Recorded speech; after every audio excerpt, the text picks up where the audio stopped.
Hello, my name is Laura Eugenia Reveles Guerra, and this is my evidence to video essay titled Art and Beauty in Wartime, Dada. Beauty is a hard concept to define. Throughout history, the human race has tried to give some meaning to it, creating theories of aesthetics that rule whether something is pretty or not.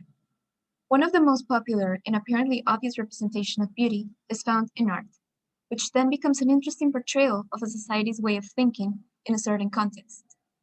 What happens, though, when an artistic movement does not seek the rendering of beauty, but its opposite, calling itself a creator of anti-art?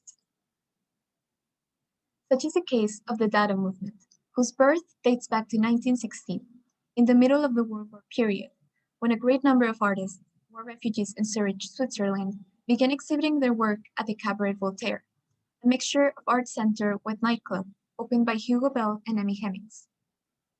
Said center saw the evolution of conventional art into pieces that strayed away from what was then considered beautiful, in order to critique the violent and unfair society in which people lived. Through the use of irony, dark humor, and irreverence, Dadaist artists led a movement that transcended art in paintings, allowing passage to literature, theater, and music, and that, with time, didn't only represent the voice of the anti-art creators, but of all the people affected by the horrors of the war. The nonsense artwork created during this time period set up a series of indictments towards the war, those who led and fought in it, and its effects on people's lives. The darkness and instability brought by the war inspired dark and unstable artwork.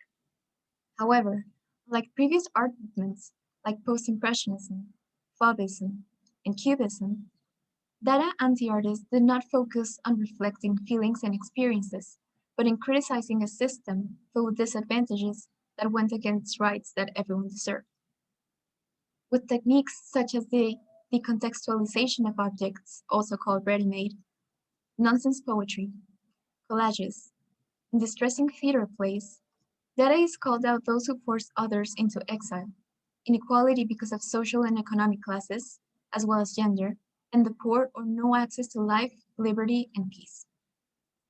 All these concepts would later be considered in the making of the Universal Declaration of Human Rights, seeking for the horrors of the war to not repeat themselves.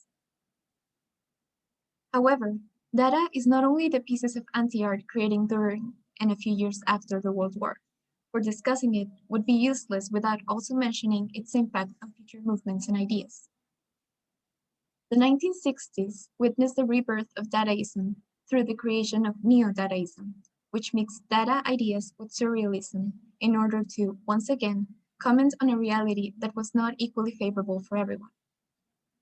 Now, with no global war happening, Neo-Dadaists denounced the impacts of the consumerism culture that grew during that time period.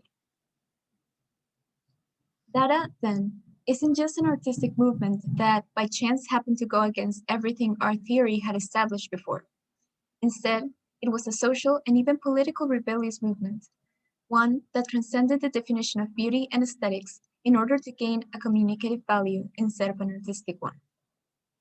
Dadaists are the creators of a historical milestone that, despite being impressive for its contributions to art theories and creative processes, has its real strength in its ability to take a real-life problem, such as the destroyed, broken, and unfair society that the World War had shaped, and expressing its discomfort through a great variety of forms, in order to send a disruptive message that would reach everyone.